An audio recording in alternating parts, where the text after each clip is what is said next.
para as masculinas relativamente a 1834 e para as femininas as incorporações que foram sendo feitas ao longo do século XIX e primeiros anos do século XX.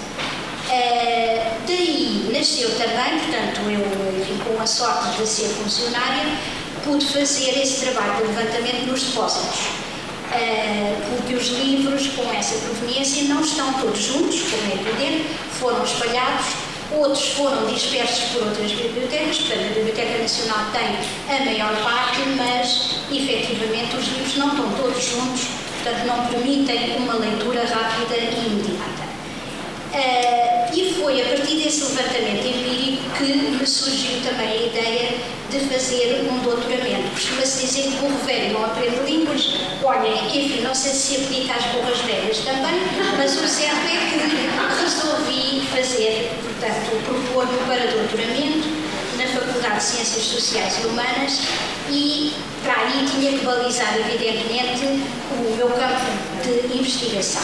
Escolhi então as bibliotecas de Lisboa, bibliotecas religiosas de Lisboa, no final do século XVIII, e escolhi dentro dessas bibliotecas a coleção de livros de história, porque efetivamente a ciência tem sido objeto de muito tratamento, muita investigação. A parte relativa à espiritualidade também, nesse aspecto também está bem tratada em Portugal. A parte dos livros de história interessava-me porque sou formada em História e porque também queria ver entre a história religiosa e a história profana que estes conventos tivessem, e eu aqui, portanto, não falo apenas de conventos, faço o périto a conventos, mosteiros, casas congregaristas, hospícios e recolhimentos, que identifiquei como sendo 104 no final do século XVIII em Lisboa e seu termo. Portanto, estava a dizer que me interessava ver os equilíbrios entre a história religiosa e a história profana que existiriam nessas coleções, se havia um cânone que se pudesse manifestar nessa área, ou se, ao contrário, íamos encontrar diferenças, casos diferentes em instituições diferentes. Não quero estar a antecipar muito, mas é efetivamente esse caso, e como veremos também, Santo Alberto, para a parte das mulheres, também configura um estudo de caso. Bom, dito isto, só para, enfim, para me apresentar e para também me congratular por ver aqui e conhecer, como se costuma dizer, ao vivo e a cores, as pessoas cuja bibliografia consultei a questão da bibliografia da minha tese, que me dá muito prazer, tenho aqui duas, mas vejo mais. Enfim, dito isto e como novata, vou então falar-vos um bocado das vidas exemplares femininas nas leituras do convento de Santo Alberto. A leitura no ambiente religioso feminino e a leitura feminina em geral tem convocado em Portugal e também noutros países um interesse crescente, ainda que a bibliografia publicada sobre o assunto seja mais expressiva no que diz respeito aos séculos XVI e XVII. Da revisão desses estudos feitos a partir de inventários ou catálogos de livros que existiram em determinadas casas religiosas e em determinados momentos da sua existência, verifica-se que as questões principais abordadas se orientam por três eixos principais: o que se lia, como se lia e quem não. Há também uma certa unanimidade na cautela com que se analisam as possíveis leituras, pois ter livros não significa lê-los e ler livros não significa tê-los, como recorrentemente os historiadores do livro tendem a afirmar. Entre conteúdos, modalidades de leitura e conhecimento de leitoras, certo é que se assume em primeiro lugar que a presença do livro e a sua apropriação coletiva ou individual eram uma evidência nos conventos e mosteiros femininos e, em segundo lugar, a bibliografia sobre o assunto tem acentuado a existência de um certo controle na escolha das leituras que obedeceriam a critérios rigorosos pouco conhecidos por falta de documentos que comprovem a orientação das leituras das religiosas. Assim, o recurso a outro tipo de fontes, concretamente aos testemunhos que nos livros foram deixados pelas suas leitoras, revelou-se na investigação que temos desenvolvido como um complemento precioso para melhor compreender a relação entre o livro e a sua leitura no ambiente conventual. Essas evidências escritas que nos elucidam quanto à origem do livro podem ser marcas de posse da biblioteca do convento e ou marcas de posse de um membro da comunidade religiosa. Consideramos, pois, para efeitos desta comunicação, que os testemunhos de leitoras religiosas, e aqui cabem as freiras e monjas, mas também as outras senhoras, noviças, recolhidas, manteladas que existiam nesses estabelecimentos, portanto, dizíamos que esses testemunhos representam outras tantas vozes anónimas, porque não conhecemos quem foram estas pessoas, que nos elucidam sobre o modo de conviver com o livro, que era o que pertencia à biblioteca da instituição e do qual podiam ter o uso, quer quanto àquele que era de sua posse pessoal, e cito, enquanto a obediência lhe o permitisse. Para além destas vozes de leitoras, procuramos a presença de um género que particularmente se destaca nas bibliotecas religiosas e que configura uma leitura de exemplo a partir dos relatos de prodigiosas vidas, de santas, beatas e de outras mulheres de vida virtuosa, e escolhemos como caso de estudo o convento de Santo Alberto, da Ordem de Carmelitas Descalços em Lisboa. No limite, o que procuramos identificar é a existência de um padrão de leitura que é duplamente feminino, pois parte de um discurso modular sobre a vida de uma mulher para se constituir como exemplo para a vida de outras mulheres. Porém, é sabido que se trata de um discurso normalmente escrito por homens, o que parece remeter para o silêncio as vozes das mulheres. A circunstância da escrita no feminino, que nos remete para outro tipo de vozes, vamos também apresentá-la através de dois exemplos que existiam em Santo Alberto e outros conventos também. A dominicana Soror Maria do Batista, nascida em 1570 e falecida em 1659, e a sua obra Livro da Fundação do Mosteiro do Salvador da cidade de Lisboa, impressa em Lisboa em 1618, e a Clarissa Soror Maria Madalena, nascida no século XVI em data incerta e falecida em 1637, que escreveu a história da vida, prerrogativas e louvores do glorioso São João Evangelista, editada em Lisboa em 1621. Vamos então às vozes das leitoras. Viver e ler no ambiente monástico e conventual pressupõe a observância, como se sabe, de um conjunto de regras que dizem respeito à distribuição do tempo e das atividades dos religiosos e religiosas. A prática de leitura em comunidade, com recurso à figura do lector ou lectora, como mediador ou mediadora entre o texto e o ouvinte, é uma prática muito antiga no ambiente de vida consagrada. No entanto, vai-se afirmando, pelo menos a partir do século XIII, o hábito da leitura privada, silenciosa, entendendo-se que permitia melhor a meditação e a aquisição do sentido do texto. Ora, esta dupla apropriação dos textos, primeiro através da leitura para a comunidade e também através da leitura privada, vai persistir ao longo dos tempos.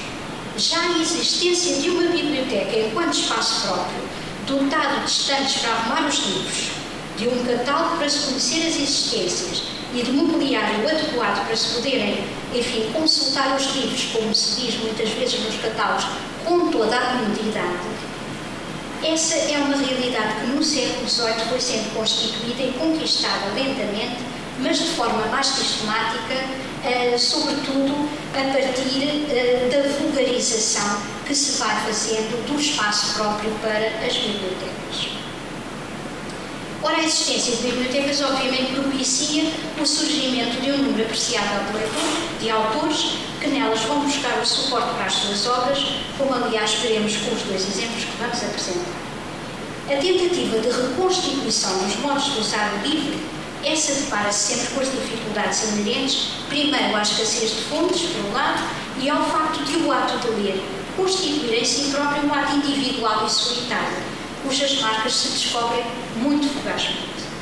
Por isso, a utilização dos testemunhos que ficaram inscritos nos próprios livros da biblioteca religiosa permite-nos identificar modalidades específicas do uso do livro nessas comunidades e estabelecer até algumas práticas que podem ser reconhecidas, sobretudo quando se estuda uma série de inscrições e não apenas uma ou outra manifestação.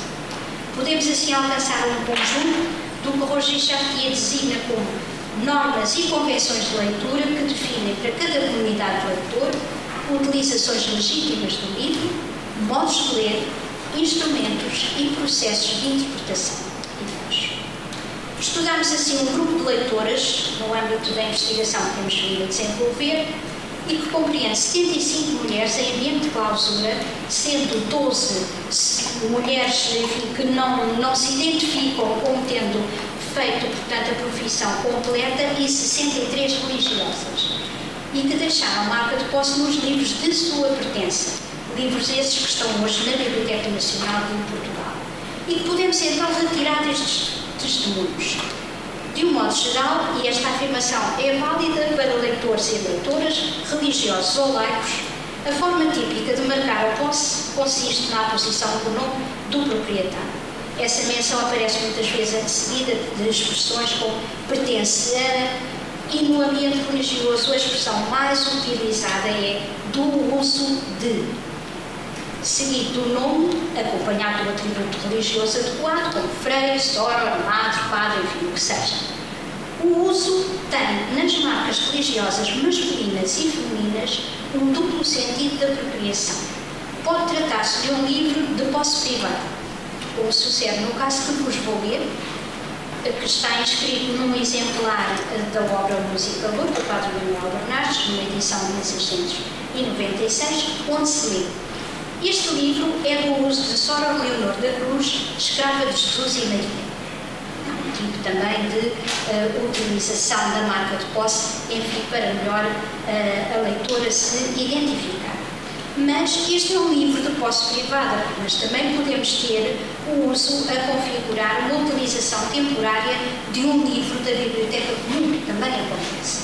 É, no entanto, muito mais vulgar nos religiosos do que nas religiosas, como se efetivamente, eu muitas vezes penso nisto, a biblioteca masculina funcionasse um bocado como as bibliotecas das universidades, em que os professores pedem para se comprar determinado livro e depois o levam para o seu gabinete, que neste caso era para a sua sala. No caso das mulheres, nota-se menos esta utilização do livro da comunidade. Mas aquilo que se nota é a inscrição de expressões como que Deus faça santa, ou este escravo de Jesus e Maria que vimos, ou, sobretudo, o enquanto a obediência do permitir. E essa situação, por exemplo, não ocorre nas marcas de posse de religiosos. Portanto, há aqui uma diferenciação, enfim, nessa, mas que vale a pena ver também através deste tipo de testemunhos. Portanto, essa usabilidade condicionada pela obediência, por exemplo, tenho aqui um exemplo que vem num exemplar da vida e obra da Madre Josefa Joaquina de Jesus, obra publicada em 1783, onde se lê do uso de Sora Maria Francisca da Natividade e enquanto a obediência do permitir. Também no exemplar das Crónicas da Ordem dos Frades Menores, de Frei Marcos de Lisboa, está escrito: este livro é de Sora Joana de Santo António, enquanto a obediência o permitir. Portanto, cá está, o livro é delas, mas enquanto a obediência o permitir. Há também, em certos casos, testemunhos de pedido específico de autorização daquele livro. E vou-vos ler um testemunho onde está escrito o seguinte: não é escrito pela própria, é escrito por quem lhe deu a autorização. Pode a Madre Abadesa, que mandou do convento de Nossa Senhora da Quietação, ler este livro, e está assinado Frei Marcos de Castelo Branco. O livro em questão, e eu penso que aqui estará também este pedido feito pela Madre Abadesa, é um livro em latim, não é tão vulgar quanto isso nas leituras das nossas freiras e monjas. Trata-se da ópera da Atriz Suso, dominicana, numa edição de 1588. Um aspecto interessante da posse do livro no ambiente religioso é que este tem uma longevidade muito grande através das sucessivas passagens de mão, motivadas por oferta direta ou por morte do seu proprietário ou proprietária. Vou-vos dar alguns exemplos. Este está inscrito num diretório de religiosas para seu aproveitamento espiritual, de Frei Frederico Espínola, de 1676. Tenho a impressão que São Bento de Castro tinha esta edição, justamente. E este tem a seguinte inscrição: este livro é de Dona Isabel Teresa de Jesus, e depois está escrito noutra mão: passou para o uso de Dona Francisca Perpétua. Estas situações são mais do que recorrentes e a outra que vos vou dizer tem 3 passagens de mãos. Está numa vida, avisos, sentenças e novena do glorioso São Filipe Neri, de 1785.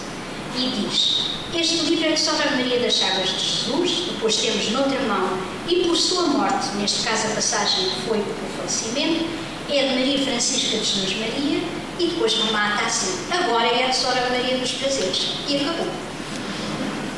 Também existem testemunhos de passagem de mão entre religioso e religiosa, a qual pode derivar também do facto, pode não ser uma oferta direta à casa em que é, mas em muitos casos tem de se ver com cautela, porque pode derivar do facto de muitos livros dos conventos masculinos extintos em 34 terem ido reforçar as bibliotecas dos conventos femininos, como neste caso. O livro diz do uso de Frei Aurélio de Santa Ana e depois está escrito noutra mão do uso de Sor Ana Maria das 11.000 Virgens, enquanto a obediência não permite. E é uma relação da vida da Madre Maria de Jesus de Ágreda, de que também já vimos aqui exemplos, obra também muitíssimo editada. Mas também há ofertas diretas. E este exemplo que vos vou dizer, que está inscrito no Manual de Piedosas Meditações dos Padres do Oratório de Barcelona, editado em 1780, diz assim: de Sra. Maria da Assunção, que me deu o reverendo Padre Mestre, ex-provincial, Frei Francisco Joaquim de Santa Ana, nosso vigário e meu diretor, ano 1840. Ora bem, este é um caso especial porque, vejam que o ex-provincial aqui diz tudo. A Sra. Maria da Assunção ainda lhe chama Frei Francisco Joaquim de Santa Ana. E ele continuou a ser o seu diretor espiritual, mas obviamente que tinha passado a vestes seculares, mas continuava a dar apoio ao convento onde certamente teria dado anteriormente. Valia a pena fazer-se um bom levantamento destas situações que não são invulgares e que de facto demonstram uma continuidade, que já hoje aqui foi falada durante a tarde, uma continuidade da vida religiosa muito para lá daquilo que se vê sobre o seu professor bem referiu isso, julga-se chega a 34, acabou tudo. Não é verdade, não é verdade. E a prova é que este frade continuou de facto o seu trabalho como diretor espiritual e ofereceu este livro à sua dirigida. O exemplo que vos vou ler a seguir, este já configura uma situação um bocadinho peculiar. Não sabemos muito bem o que é, mas também não percebo pela obra, porque se trata das Constituições Gerais para todas as freiras e religiosas, sujeitas à audiência da Ordem do nosso Padre São Francisco, 1693, não percebo o calor que a senhora tomou na defesa do livro, mas vou-vos ler. Do uso de Sra. Catarina Bernarda Purificação, que lhe deu um religioso da nossa ordem, podem tirar daqui o sentido. Enquanto eu viver, só se for por mandar de obediência, pelo voto que fiz e não por a minha vontade. Estou escaldada, por isso digo assim. Hein?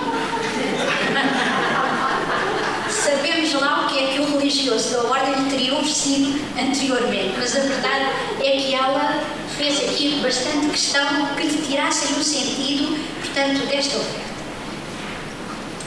Queria-vos referir também a posse conjunta, que é uma situação que já por várias vezes tem sido referida na bibliografia. Eu penso que a professora Isabel Mourão também se lhe refere. A posse conjunta, que devia ser muito, muito comum nos cenóbios femininos.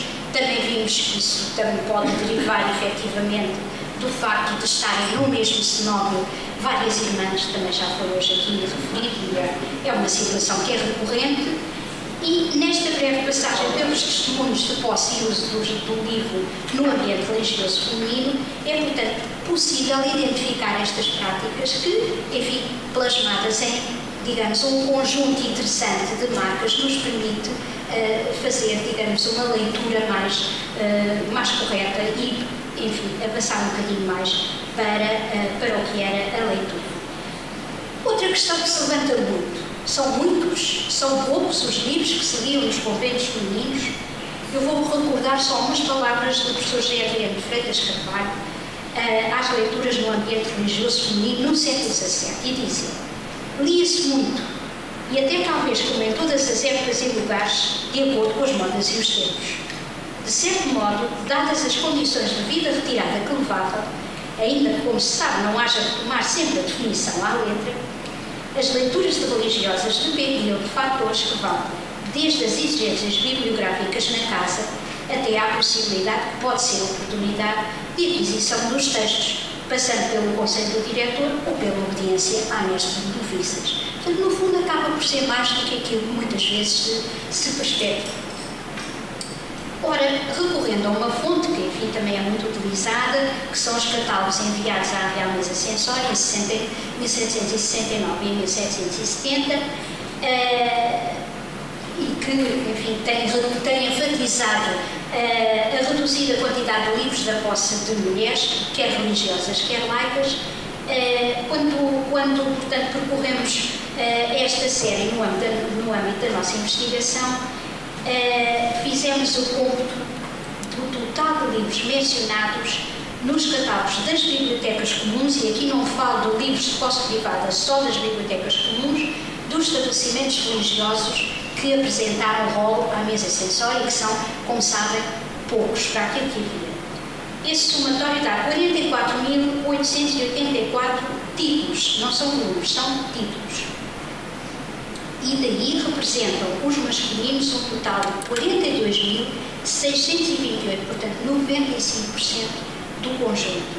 E os femininos declaram 2.256 títulos. Portanto, como veem, estamos numa situação que efetivamente é diferente, mas que também não tem que ser necessariamente penalizada. Se formos a acreditar no que dizia Frei António das Chagas numa das suas cartas espirituais, numa recomendação de Alma Freira, dizia ele: leia poucos livros, que os muitos confundem. Se pega um e especialmente o escolha, seja qual for, e que, ouvindo as virtudes e vidas dos santos, as imite quanto puder.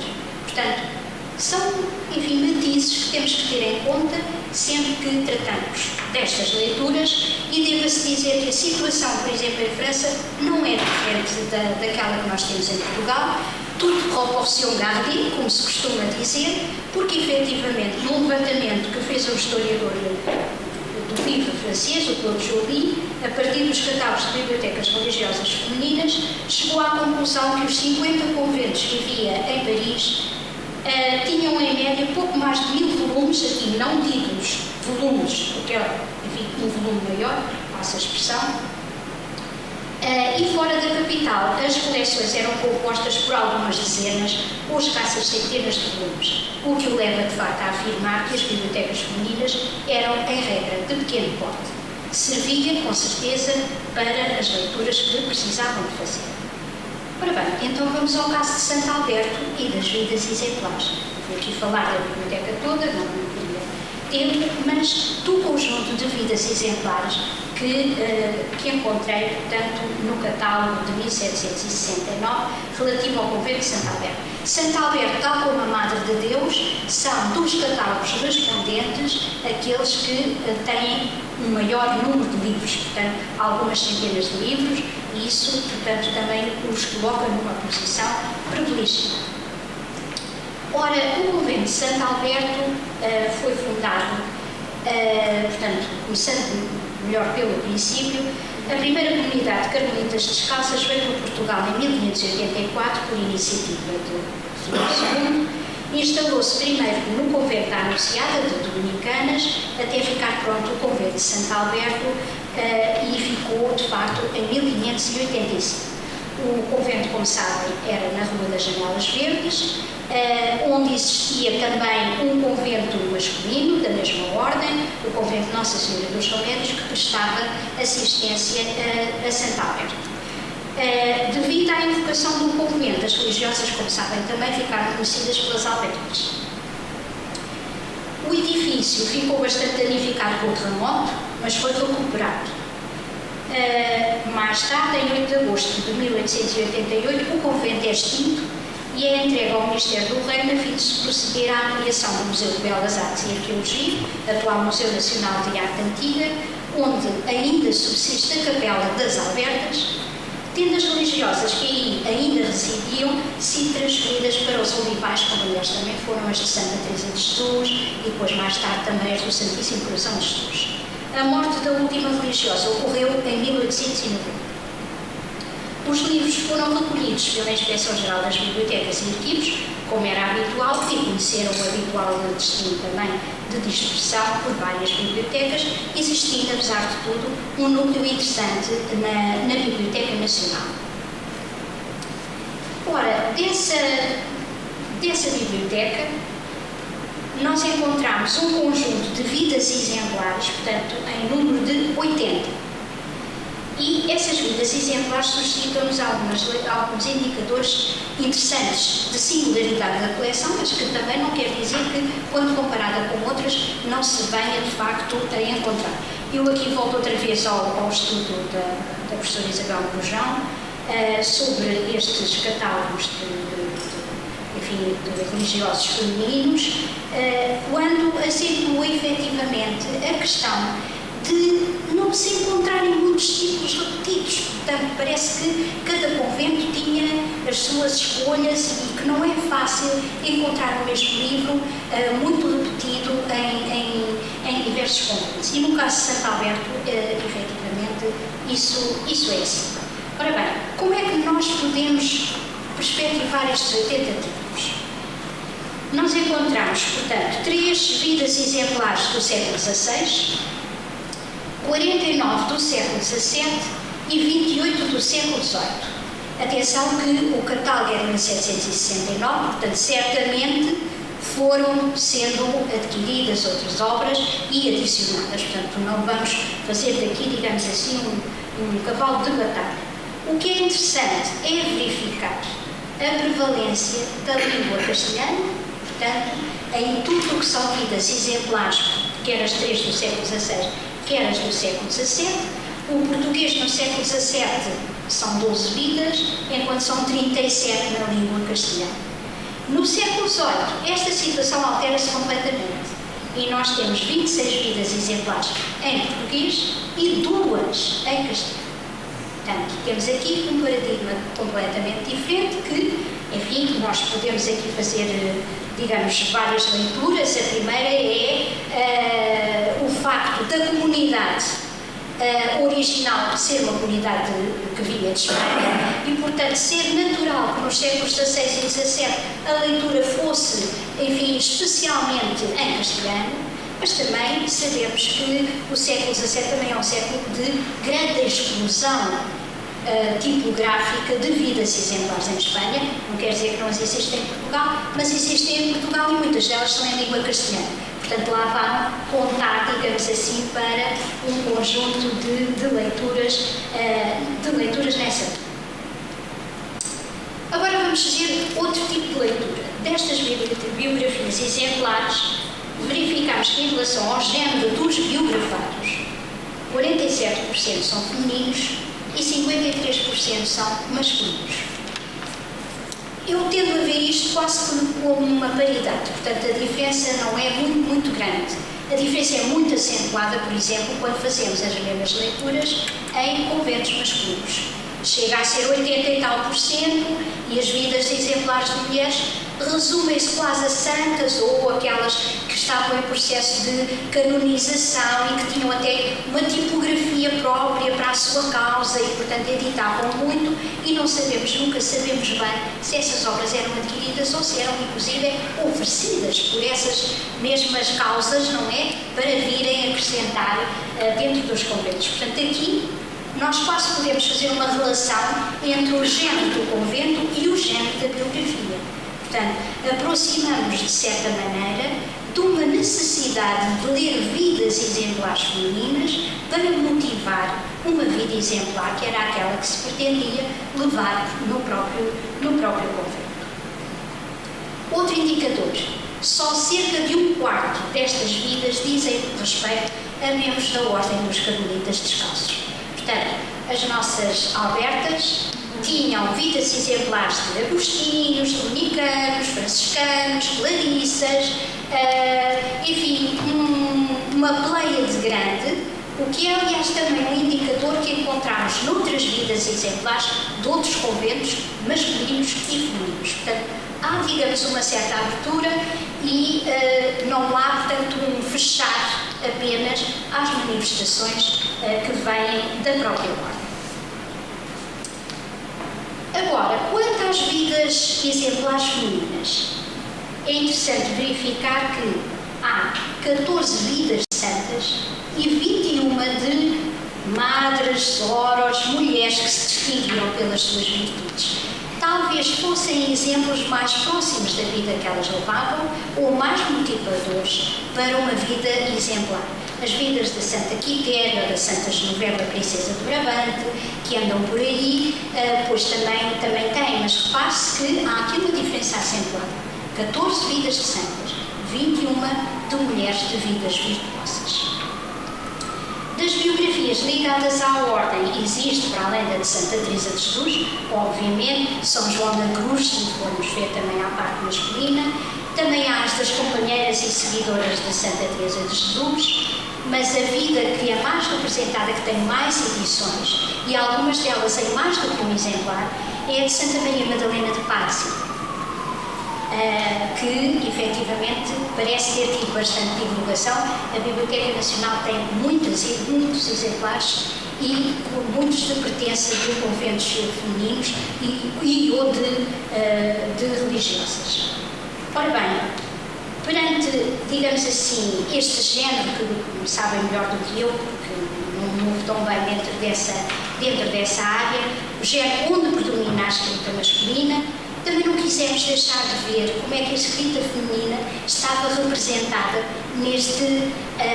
portanto, no catálogo deste convento. E aqui eu peço desculpa à professora Isabel Marujão, que daqui a bocado tem as orelhas a arder, mas vou outra vez usar a sua obra e as suas conclusões, que são, de facto, de haver muito pouca representatividade da escrita feminina nos catálogos de 1769, portanto, isto relativo a conventos e a religiosas, quer dos textos das poetisas religiosas, quer, no geral, das obras de outras autoras religiosas, mesmo nos catálogos dos estabelecimentos das respectivas ordens. Olhem que isto é singular. E diz a professora Isabel Marujão, vou citar, no cômputo geral encontramos ao todo apenas 5 obras de religiosas portuguesas em 16 conventos e num total de mais de 1000 títulos. É de facto, pensar um bocado, enfim, pouco apego, pouco interesse que se passaria, portanto, com esta escrita feminina que não estava representada justamente nestas comunidades. É um assunto curioso. Apesar de tudo, até me parece relevante que Santo Alberto tivesse no seu catálogo assinalado 2 obras. A tal obra de Maria do Batista, que já referi, o livro da fundação do Mosteiro do Salvador, da cidade de Lisboa, e uma outra que veremos a seguir. Vamos falar um bocadinho então de Maria do Batista e vamos dar a voz a quem escreveu. Esta autora, que, como vos disse, nasceu em 1570 e morreu em 1659, professou no convento do Salvador, da Ordem dos Pregadores, onde sempre viveu, onde foi mestre de noviças e era madre superiora ao tempo da feitura da obra. Deve-se a organização do cartório do convento e, utilizando os documentos que encontrou, tal como ela também nos diz, escreveu esta obra. Socorreu-se também de muitas histórias e, mais adiante, vamos ver como é que ela justifica as suas fontes. Isto é interessante de ver que estas escritoras têm interesse, efetivamente, em justificar a forma como conseguiram, portanto, estabelecer aquele texto. A licença para publicar, assinada por Frei António de Sousa, padre apresentado do convento de São Domingos de Lisboa, em 1618, acentua que o texto não atenta contra a fé, antes proporciona muito bons exemplos e muita honra, e cito, à nossa religião sagrada, vendo-se muitas virtudes das religiosas dela. O aviso ao leitor que a autora preparou dá-nos informação sobre o objetivo e a motivação que a moveu a fazer a obra. Ela pretende dar a conhecer as maravilhas que se ligam à história do convento e as vidas exemplares das suas religiosas. E diz: que se contém nestes breves capítulos está justificado com papéis antigos, verdadeiros e autênticos, tirados do nosso cartório, onde os descobri com trabalho, ajudando-me de pessoas que me declarassem e traduzissem o que não era da minha profissão. E acrescenta: e o que não vai justificar desta forma tem por fundamento antigas tradições com razões notórias e evidentes que indica ser entre as religiosas o exemplo que devem querer seguir. E para os meus leitores, espero que seja muita devoção o conhecimento destes milagres. Ora bem, esta é uma obra em que efetivamente nós não temos que procurar muito qual é, digamos, o engagement em que ela está. É uma obra que lhe é permitido fazer e que ela faz com muito agrado. E é uma pessoa extraordinariamente assertiva neste prefácio que ela faz ao leitor, onde se apresenta muito feliz por aquilo que fez, muito orgulhosa e, sobretudo, orgulhosa por divulgar, digamos, a ordem e as religiosas. Também as licenças todas vão muito nesse sentido. Vamos ver um exemplo diferente. Maria Madalena. Sabemos que professor da Madre de Deus, portanto não se sabe muito sobre a vida dela, mas Barbosa Machado elogia porque escreveu com bom estilo e varia erudição. E lançou-se a escrever a história da vida, prerrogativas e louvores do glorioso São João Evangelista. De notar que a autora, na dedicatória, e se a nossa Maria do Batista fazia, digamos, o prólogo ao leitor e pretendia ultrapassar o da sua comunidade, o da sua ordem, ser o leitor em geral, Maria Madalena é muito contida e a sua dedicatória é às religiosas do seu convento da Madre de Deus. E diz-nos ela que foi para ela muito importante os livros e as leituras que fez com base nos livros que existiam no convento para poder compor a obra. Portanto, lá está. Nós temos aqui a biblioteca como motivador, obviamente, de leituras para, enfim, que levassem uma vida exemplar, mas também motivadora dos textos que se produziam. Sem esta biblioteca, esta mulher e a outra sem o cartório nunca teriam podido escrever aquilo que escreveu. Ora, as licenças foram dadas pelos frades de São Francisco de Xabregas, que era a cabeça da província dos Algarves, ao qual a Madre de Deus reportava, e avaliam no trabalho, mencionam também a influência das leituras, de onde pude compilar as informações que me apresenta no livro. Da apreciação de Frei Tomás da Rocha, que não lhe poupa elogios, vou transcrever algumas palavras. A autor fala e escreve como mestre em si, e ainda que São Paulo não permita às mulheres ensinar na Igreja de Deus, entenda-se em escolas públicas, porque a vergonha e pejo tão louvado nas mulheres não diz com o despejo que se requer nos que hão de ensinar em público, porém, em secreto, muitas e muito graves o fizeram e outras que escreveram livros o fizeram também. De qualquer modo, este entusiasta admirador deixa-nos até a noção, que também escreve, a referir que a Madre Maria Madalena o que escreveu foi Nosso Senhor que inspirou o texto ao autor, falando só ao coração no cantinho da cela. Para além deste curioso reconhecimento da ausência de feminino para a palavra autor, devemos deixar de assinalar, encontramos nestas apreciações o reconhecimento da capacidade que às religiosas se conferia também para poder escrever e escrita exemplar.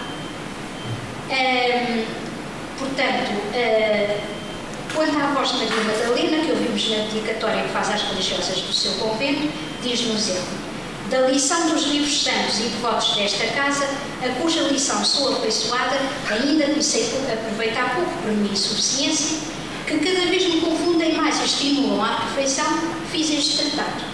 Adverte também que teve o maior cuidado na transcrição das passagens relativas a São João Evangelista, que fez a partir dos livros que consultou.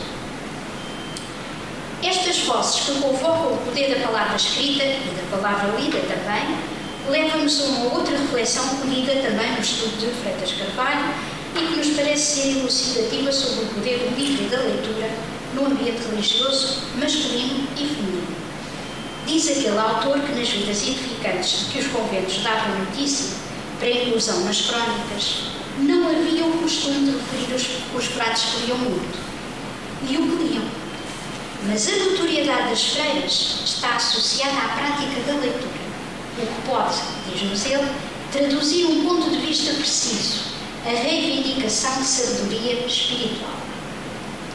Não obstante essa sabedoria espiritual, que até se afirmava poder ser de inspiração divina no cantinho da sua cela, como vimos, tinha de ser devidamente controlada. E ao lermos todas as licenças à obra de Sra. Maria Madalena, uma das quais é, como vimos, muito entusiástica, convém não esquecer outra, de um Frei João de Valadares, onde lemos: muito devota e afeiçoada se mostra a autor desta obra ao glorioso apóstolo São João Evangelista, mas aconselho que nesta matéria de pesar os merecimentos dos santos se caminhe com muito tento, porque o glorioso Santo Tomás tem por presunção querer pesar os merecimentos dos santos, de que só Deus tem o peso certo. Muito obrigada.